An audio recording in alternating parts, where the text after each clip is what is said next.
नमस्कार दोस्तों, सुमित भारद्वाज क्लासेस में आप सभी का फिर से स्वागत है। आज हम करेंगे नेक्स्ट टॉपिक ईवीएस का एचटेट और जेवीटी स्क्रीनिंग के लिए इंपॉर्टेंट रहने वाला है। इससे पहले जितने भी टॉपिक किए हैं प्लेलिस्ट में जाकर देख सकते हैं और जिस भी बच्चे को ईवीएस के नोट्स चाहिए डिस्क्रिप्शन के अंतर्गत व्हाट्सअप नंबर मिलेगा, आप वहाँ जाकर मैसेज कर सकते हैं और आपको जो भी फीस होगी उसके बारे में बता दिया जाएगा। तो चलिए आते हैं हमारे टॉपिक पर। इम्पोर्टेंट टॉपिक है, छोटा सा टॉपिक है। आज हम बात करेंगे, नेक्स्ट टॉपिक है हमारा जीवाश्म ईंधन। सबसे पहली बात तो आप सभी को ये भी पता होगा कि जीवाश्म ईंधन कौन से होते हैं या फिर कैसे प्राप्त होते हैं। देखिए, थोड़ा बहुत मैं बता देता हूँ, फिर आगे चल के जो भी जीवाश्म ईंधन ईंधन है उनके बारे में हम डिटेल से पढ़ेंगे। देखिए भाई, मान के चलिए काफ़ी साल पहले या फिर जो हमारे मरे हुए पौधे हो गए, जानवर हो गए या कोई भी कार्बनिक पदार्थ है, वो ज़मीन के नीचे दब जाते हैं। और उनके नीचे दबने से क्या है, जो ज्वलनशील भूगर्भीय भंडार होते हैं वो क्या होने शुरू हो जाते हैं, जमा होने शुरू हो जाते हैं या इकट्ठा होने शुरू हो जाते हैं। वही क्या कहलाता है, जीवाश्म ईंधन कहलाता है। बाद में क्या होगा इन भंडारों का, बाद में जैसे जैसे टाइम बीतता जाएगा, समय बीतता जाएगा, इनका क्या है अक्षय होना शुरू हो जाएगा। और ये कोई तो प्राकृतिक गैस का रूप ले लेगा, कोई पेट्रोलियम का रूप ले लेगा या फिर कोई अलग अलग ये जीवाश्म ईंधन के रूप में क्या है, ये अपना रूप ले लेते हैं। तो जो भी जीवाश्म ईंधन इंपॉर्टेंट है उनके बारे में अब हम पढ़ते हैं। मुख्यतः हम 3 प्रकार के जीवाश्म ईंधन के बारे में पढ़ने की कोशिश करेंगे। कितने बताए मैंने? 3 प्रकार के जीवाश्म ईंधन के बारे में हम पढ़ने की कोशिश करेंगे, जो कि आपके लिए इम्पोर्टेंट रहने वाले हैं। ठीक है। सबसे पहला अगर मैं बात बताना चाहूँगा आपको, कोयला। हम कोयले के बारे में पढ़ेंगे। दूसरा मैंने क्या बताया, किस किस का रूप ले लेगा, जैसे कि पेट्रोलियम का रूप ले लेगा, पेट्रोलियम के बारे में भी पढ़ेंगे। तीसरा मैंने बताया प्राकृतिक गैस, प्राकृतिक गैस का रूप ले लेगा। तो ये 3 प्रकार के हम जीवाश्म ईंधन पढ़ने वाले हैं। अगर थोड़ा इनके बारे में बात बताना चाहूँ तो कोयले का निर्माण कैसे हुआ, कैसे कोयला बना, इसके बारे में हम क्या है धीरे से आपसे डिटेल से बताने की कोशिश करते हैं। देखिए, कोयले का निर्माण कैसे हुआ, आपके सामने एक टेबल दिखाई दे रही होगी, यहाँ पर इसके थ्रू जानने की कोशिश करते हैं। देखो, बहुत साल पहले, ये मान के चलिए करोड़ों साल पहले की बात है। और करोड़ों साल पहले क्या हुआ, जो आपको यहाँ सबसे पहली छोटी वाली टेबल में देखिए, करोड़ों साल पहले क्या हुआ, जो दलदल है ना, जो ये नीचे वाला दलदल दिखाई दे रहा है, ये दलदल क्या है, जंगल जो है, ये बहुत बड़े पौधे और फरन थे। सबसे पहले क्या था, जंगल था, हमारे पास पौधे थे। ये क्या हुआ, पौधे खराब होने शुरू हो गए या मर गए या सड़ गए या गल गए। धीरे धीरे क्या हुआ, ये इस दलदल के नीचे आए। देखिए, ये पौधे थे, ये मर गए, ये ख़त्म हो गए, सड़ गए। ये धीरे धीरे क्या होना शुरू हो गया, ये नीचे आना शुरू हो गए। और जैसे जैसे ये नीचे आना शुरू हो गए तो इन्होंने क्या कर लिया, एक परत बन गई। आप भी देख पा रहे होगे, जैसे कि मान के चलिए ये पेड़ पौधे हैं और ये खरा सड़कें गल के ये ज़मीन में नीचे जाना शुरू हो गए दलदल के थ्रू। तो इन्होंने किसका रूप ले लिया, इन्होंने एक भाई परत बना ली, एक परत बना ली। यहाँ पर देखो, इन्होंने एक प्रकार से एक परत का निर्माण कर लिया। देखो ये, तो इन्होंने क्या कर लिया, एक परत का निर्माण कर लिया। फिर क्या हुआ भाई, इन परतों पर क्या हुआ, पानी और मिट्टी जमना फिर शुरू हो गई, क्योंकि परत तो बन गई। फिर ऊपर से क्या आएगा, फिर पानी आएगा, मिट्टी आएगी, तो पानी और मिट्टी जमना शुरू हो गई। तो यहाँ पर आप देख पा रहे होगे, ऊपर से ये वाटर आया, देखो पानी, और ये मिट्टी आई। तो इन परतों पर क्या हुआ, पानी और मिट्टी जमना शुरू हो गई। तो पानी और मिट्टी जमना शुरू होने से क्या हुआ, ये फिर क्या हुआ, हजारों करोड़ों साल क्या है, ये दबे रहे। तो दबे रहने से क्या हुआ, धीरे धीरे क्या होगा, काफ़ी सालों बाद क्या होगा, उच्च तापमान के कारण क्या हो जाएंगे, ये सड़ने वाले जो पौधे हैं ये रासायनिक और बौद्धिक परिवर्तन के साथ गुजरना शुरू कर देंगे। और जब ये रासायनिक और बौद्धिक परिवर्तन के साथ गुजरेंगे तो क्या हो जाएगा, ये सड़ने वाली जो परतें हैं इनसे क्या हो जाएगी, ऑक्सीजन क्या हो जाएगी भाई, बाहर निकल जाएगी। और ऑक्सीजन बाहर निकल जाएगी तो ये ऑक्सीजन की अनुपस्थिति में किसका रूप ले लेंगे, ये कोयले का रूप ले लेंगे। तो उस प्रकार से कोयले का ये रूप ले लेते हैं। और आपको ये भी पता होगा कोयला क्या है, अंदर पाया जाता है, गहराई में पाया जाता है। क्यों पाया जाता है?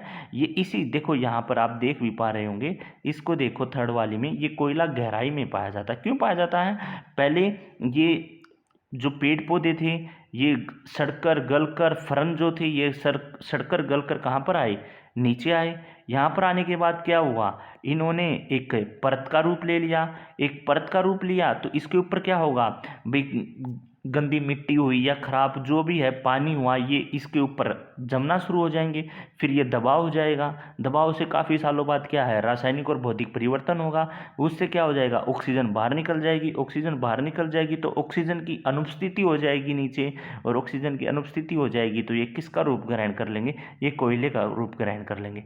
तो इस प्रकार से कोयला अंदर पाया जाएगा, क्योंकि ऊपर तो क्या था? चट्टानें थी, मिट्टी थी, पानी था, और उसके अंदर ही नीचे जाकर बनता है।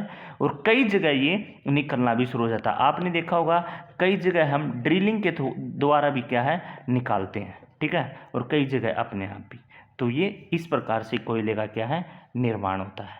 तो इस प्रकार से हमने देखा कैसे कोयले का निर्माण होता है। मुख्यतः हम कोयले को भी 4 भागों में पढ़ते हैं। मुख्यतः हम कोयले को भी 4 भागों में पढ़ने की कोशिश करेंगे। सबसे पहले ये बात बताना चाहूँ, जो कोयला होता है ये क्या होता है? ये ठोस रूप में होते हैं, ठीक है। किस रूप में होते हैं? ठोस रूप में होते हैं। तो इसके भाग के बारे में पढ़ेंगे और धीरे धीरे हम इसके बारे में जानने की कोशिश करते हैं कि कैसे इसके भाग हैं, कहाँ से क्वेश्चन पूछेगा और किस प्रकार से क्वेश्चन ये हमारे सामने बता सकता है, ठीक है। तो चलिए शुरू करते हैं।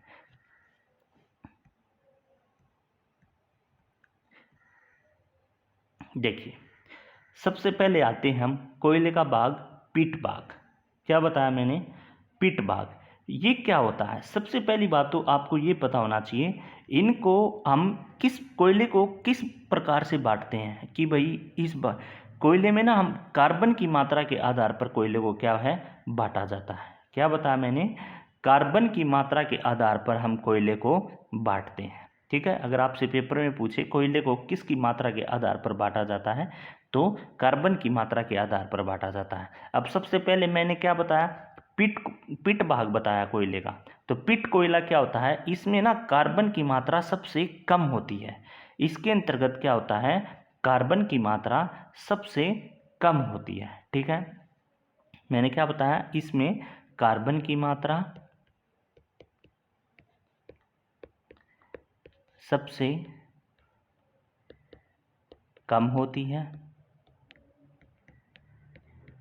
और यहाँ पर आप पिक्चर देख पा रहे होंगे, फोटो देख पा रहे होंगे।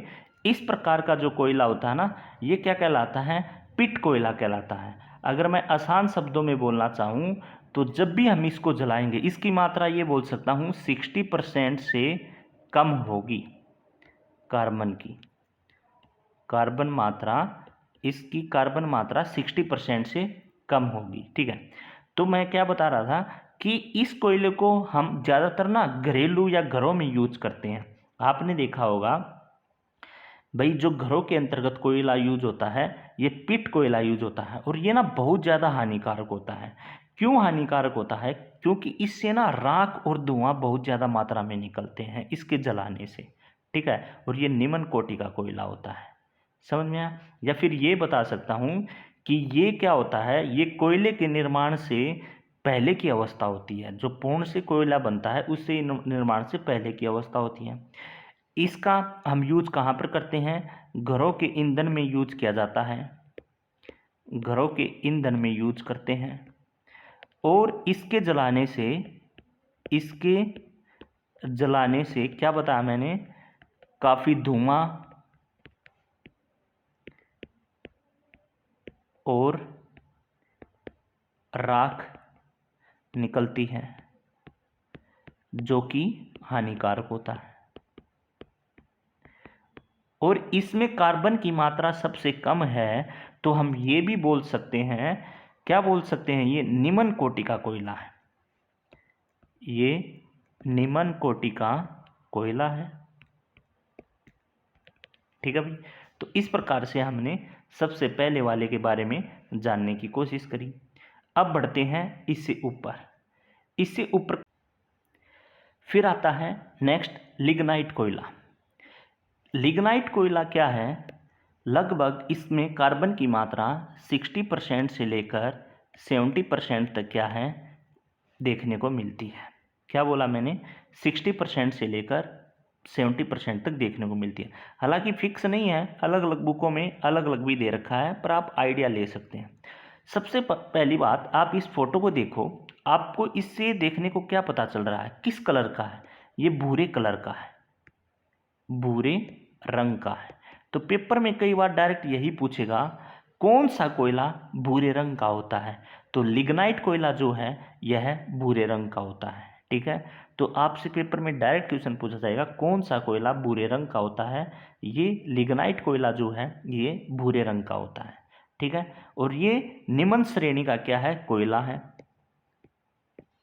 निम्न श्रेणी का कोयला है। इसमें क्या होता है, इसमें कार्बन की मात्रा कम होती है, मैंने बताया। पिट के बाद इसकी बारी आती है। पिट तो एक कोयला बनने से पहले क्या है, प्रक्रिया होती है। ठीक है, तो अगर पिट बनने से, तो सबसे पहले पिट के बाद यही आता है। तो इसमें कार्बन की मात्रा कम है, निम्न श्रेणी का है, भूरे कलर का है। और इसमें क्या होता है, इसमें जो तापमान मान होता है ना, वो तो कम होता है और नमी की मात्रा ज़्यादा होती है। तो इसके अंतर्गत तापमान की मात्रा क्या बताई मैंने, कम होगी और नमी की मात्रा ज़्यादा होगी। और इसका यूज हम किस में करते हैं, बिजली उत्पादन के रूप में करते हैं। इसका यूज हम किस में करते हैं, बिजली उत्पादन में करते हैं। क्लियर भाई, तो किस में करते हैं, बिजली उत्पादन के अंतर्गत इसका रूप यूज हमको देखने को मिलता है। फिर आता है नेक्स्ट के बारे में पढ़ते हैं। अगला है बिटुमिन्स कोयला। बिटुमिन्स कोयले के अंतर्गत अगर हम कार्बन की मात्रा देखें तो इसमें लगभग मैं बोल सकता हूं कि भाई 75 to 80% की कार्बन की मात्रा देखने को मिलती है। अगर मैं इसके कलर की बात करूं तो अगर आप इसके कलर को देखोगे बिटुमिन्स कोयले को, तो हमको यहाँ से देखने को मिलेगा ये एक प्रकार के ना अवसादी चट्टान है, जो किस प्रकार की है, काली या गहरी भूरी रंग की होती है। तो ये बोल सकता हूँ किस प्रकार के, ये काली या गहरी भूरी रंग की। ठीक है, इसका लिग्नाइट के बाद इसका नंबर आता है और इसको हम मुलायम कोयला भी बोलते हैं। बिटुमिन्स को क्या बोला जाता है, मुलायम कोयला भी बोला जाता है। तो आपसे अगर पूछा जाए किसको मुलायम कोयला बोला जाता है, तो बिटुमिन्स कोयले को मुलायम कोयला बोला जाता है। इसका यूज कहाँ पर करते हैं, देखिए अगर इसका यूज की बात करें तो जो भी विद्युत संचालित ऊर्जा होगी ना, वहाँ पर हम इसका यूज देखने को मिलता है। या फिर मैं अगर और डिटेल से बताना चाहूँ तो ये बता सकता हूँ कि इसके अंतर्गत क्या होगा, इस कोयले में उच्च कार्बन होगा पर नमी की कमी होगी, तो इसलिए इसका यूज हम स्टील बनाने में या स्टील उत्पादन में या सीमेंट के उत्पादन में या बिजली उत्पादन में या फिर कोक उत्पादन में क्या है, इसका यूज किया जाता है। ठीक है, तो क्या बताया मैंने, इसका यूज किस में, स्टील में, स्टील उत्पादन में या फिर सीमेंट उत्पादन में या फिर आपका बिजली उत्पादन में। ठीक है, या फिर आपका कोक उत्पादन में। इन सभी के अंतर्गत क्या है, इसका यूज देखने को हमको मिलता है। या फिर ये भी बोल सकते हैं कि जो विद्युत संचालित ऊर्जा है ना या इंजन है, उनके अंतर्गत इसका यूज किया जाता है। विद्युत संचालित के अंतर्गत इसका यूज हमको देखने को मिलता है। ठीक है, तो ये भी हमने पढ़ लिया। अगला है एंथ्रेसाइट कोयला, जो कि सबसे उच्च कोटि का कोयला है, क्योंकि इसमें कार्बन की मात्रा सबसे ज़्यादा है, लगभग 80 से लेकर 95% तक कार्बन की मात्रा है और उच्च कोटि का कोयला है, उच्च कोटि का ये कोयला है। सबसे पहली बात तो अगर आपसे पेपर में ये पूछा जाए कि भाई उच्च कोटि का कोयला कौन सा होता है, तो आपने क्या बताना है, ये एंथ्रासाइट जो कोयला है ये उच्च कोटि का कोयला होता है। सबसे पहली बात बता दिया आपने। फिर आपसे पूछेगा इसमें क्या होगा, इसके अंतर्गत जो नमी की मात्रा है वो तो कम होगी, पर कार्बन की मात्रा क्या है, ज़्यादा होगी। वो तो मैंने बता ही दी, कार्बन की मात्रा कितनी है, 80 से 85% की हमने इसमें कार्बन की मात्रा देखने को मिलती है। इसका यूज हम कहाँ पर करते हैं, इसका यूज हम जो अंतरिक्ष में हीटिंग होती है ना उसके रूप में हम इसका यूज करते हैं। ठीक है, तो इसका यूज वहाँ पर भी देखने को मिलता है। और हम अगर बात बताना चाहूँ, इस कोयले में क्या है, मजबूत होता है ये कोयला, चमकदार होता है। तो इस प्रकार से ये भी लिख सकते हो, मजबूत, उच्च कोटि का हो गया तो अपने आप मजबूत हो गया, चमकदार हो गया, चमकदार काला होता है। ठीक है, तो चमकदार, मजबूत, चमकदार, काला होता है और उच्च कोटि का ये होता ही है। इसका प्रयोग हम कहाँ पर करते हैं, स्पेस हीटिंग में किया जाता है। स्पेस हीटिंग के अंतर्गत हमको इसका यूज देखने को मिलता है। क्लियर भाई, तो यहाँ पर ये भी आप अच्छे से याद रख सकते हैं। तो इस प्रकार से मैंने आपको कोयले के बारे में पढ़ाने की कोशिश करी और मेरे ख्याल से आप सभी को ये चीज़ें समझ में भी आ गई होंगी। ठीक है, तो बाकी हम यहाँ से क्वेश्चन पूछ सकता है, काफ़ी बार पूछा भी है, कई क्वेश्चन बनते हैं यहाँ से। अगर मैं बात बताना चाहूँ तो देखिए क्वेश्चन क्या क्या बन सकता है। आपसे पूछेगा कोयले के अंतर्गत सबसे पहले कौन कौन सा कोयला देखने को मिलता है, पीट कोयला मैंने बताया, फिर लिग्नाइट कोयला मैंने बताया, फिर ब्यूटेमेंस कोयला मैंने बताया, फिर मैंने कौन सा बताया, ये एंथ्रेसाइट कोयला बताया। सबसे उच्च कोटि का कोयला कौन सा होता है, जो लास्ट वाला एंथ्रेसाइट होता है। क्यों, क्योंकि इसमें कार्बन की मात्रा ज़्यादा होती है। ठीक है, सबसे अच्छा कोयला है। सबसे कम कोटि का ये, क्योंकि इसमें कार्बन की मात्रा कम होती है। अर्थात कोयले के जो भाग हैं किसके आधार पर बांटे गए हैं, कार्बन की मात्रा के आधार पर ही बांटे गए हैं। ठीक है, फिर क्वेश्चन पूछेगा भूरा कोयला किसको कहा जाता है, तो भूरा कोयला कहा जाता है, लिग्नाइट वाले कोयले को हम भूरा कोयला बोलते हैं। ठीक है, तो इस प्रकार से आपसे पूछ लेगा स्टील और जो सीमेंट है उसके उत्पादन में किस कोयले का प्रयोग होता है, बिटुमेन्स कोयला जो है, इनका स्टील हो गया, सीमेंट हो गया, कोक हो गया, इन सभी के अंतर्गत इसका यूज किया जाता है। स्पेस हीटिंग के अंतर्गत किस कोयले का यूज होता है, जो सबसे अच्छा होगा उसका हम स्पेस हीटिंग में यूज करते हैं। एंथ्रासाइट कोयले का क्या है, हम स्पेस हीटिंग में यूज करते हैं। ठीक है भाई, आपसे पूछ लेगा काला लिग्नाइट कोयला किसको बोला जाता है, ठीक है, या फिर ग्रे कलर का कोयला किसको बोला जाता है, तो सब ब्यूटेमेंस का भी होता है। एक मैं अगर आपको बताना चाहूँ, सब ब्यूटेमेंस भी होता है। ब्यूटेमेंस ये रहा, उप ब्यूटेमेंस, इस कोयले को भी हम उप ब्यूटेमेंस कोयले को क्या बोलते हैं, काला लिग्नाइट, काला लिग्नाइट, या फिर इसके कलर से आप देख भी पा रहे होंगे ग्रे काला, ग्रे कलर का जो काला है इस कोयले को बोला जाता है। ये क्या होता है, ये नरम होता है। ठीक है, तो ये भाग होता है, किस किस का भाग होता है, ये तो लिग्नाइट और विटामिन्स के भाग बीच में जो पहला हिस्सा पड़ता है उसको हम उप विटामिन्स वो विटामिन्स में बोल देते हैं। पर आपको ज़्यादातर डायरेक्ट चार ही देखने को मिलेंगे। चार कौन कौन से मैंने बताए आपको, चार मैंने बताए आपको, पिट, लिग्नाइट, विटामिन्स और एंथ्रेसाइट। तो विटामिन्स से पहले एक और आता है उप विटामिन्स, इसका भाग, ये थोड़ा काला लिग्नाइट या ग्रे काला बोला जाता है और ये नरम होता है। ठीक है, इसका यूज हम क्या है, अच्छे प्रकार से यूज कर सकते हैं, क्योंकि इसमें कार्बन की मात्रा लगभग 70 से 75% हमको देखने को मिल जाती है। तो इस प्रकार से आप क्या है, ये हमने कोयले के बारे में पढ़ा और क्या क्वेश्चन पूछ सकता है उसके बारे में भी हमने जानने की कोशिश करी। तो मिलते हैं नेक्स्ट वीडियो में। धन्यवाद दोस्तों। आपसे पहला ही क्वेश्चन पूछेगा कौन सा सबसे अच्छा कोयला है, ठीक है, कौन सा सबसे खराब कोयला है, पिट कोयला सबसे खराब है क्योंकि कार्बन की मात्रा कम है, क्योंकि इससे धुआं और रोक बहुत ज़्यादा निकलते हैं, तो ये स्वास्थ्य के लिए सबसे खराब है, ये निम्न कोटि का है। अगर पिट ऑप्शन में ना दिया हो तो लिग्नाइट हो जाएगा। मान के चलिए पिट ऑप्शन में ना दिया हो, लिग्नाइट, उप बिटुमिन्स और एंथ्रासाइट दिया हो तो फिर लिग्नाइट हो जाएगा, क्योंकि कार्बन की मात्रा के आधार पर इनको बांटा गया। भूरे रंग का कोयला कौन सा है? लिग्नाइट जो है भूरे रंग का कोयला है। किसका बिजली उत्पादन में यूज किया जाता है? स्पेशल बिजली आए तो लिग्नाइट का भी हम बिजली उत्पादन में करते हैं, ठीक है।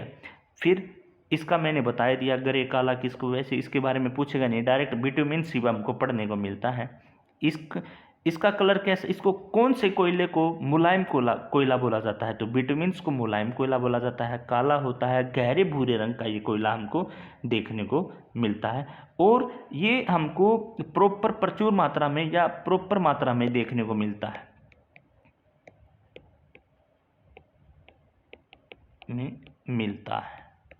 ठीक है। तो इसके बारे में पूछ सकता है। स्टील के लिए, सीमेंट के लिए, बिजली के लिए, कोक के लिए या विद्युत संचालित में किस कोयले का यूज किया जाता है? तो बिटुमिन्स कोयले का ही हम यूज करते हैं। सबसे अच्छे कोटि का कोयला कौन सा? डायरेक्ट पूछेगा। एंथ्रेसाइट सबसे उच्च कोटि का कोयला और स्पेस हीटिंग में यूज किया जाता है, और ये मजबूत होता है, चमकदार होता है और काला होता है, ठीक है। तो इस प्रकार से आप इसके बारे में भी पढ़ सकते हैं। बाकी अगर इसके कलर के बारे में और जानना हो तो थोड़ा इसको हम बंगूर भी बोल सकते हैं। इसका कलर किस प्रकार का है? बंगूर तरीके का भी हमको देखने को मिलता है, ठीक है। काला और चमकदार भी है, यहाँ पे दिखाई भी दे रहा होगा, चमक रहा है, तो सबसे अच्छे तरीके का कोयला है, तो इसको हम ये भी बोल सकते हैं काला चमकदार है।